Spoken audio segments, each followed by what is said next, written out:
Hi there, my name is Luca and I'm the main author of this practical ultimate Laravel course made in 2018 on latest version 5.6. Besides explaining each part of the Laravel, we will also build a real-world application, and I would like to go over that project in this introductional video so you can get an idea what you're about to learn. As you can see, we'll be building a blog application, but with a ton of features like multi-type users, graphical charts for statistics, dashboards, pagination, you name it. So everything you see here is fully functional. On the main page, we have pagination for the posts, and this is how article looks like with custom comments section down below.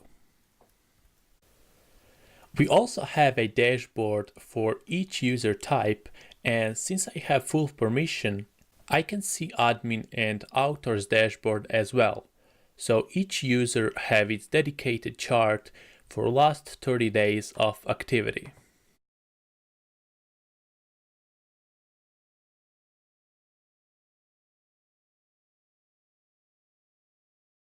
For the admin account, we built full control over each part of the application, so every dynamic part is editable through the application.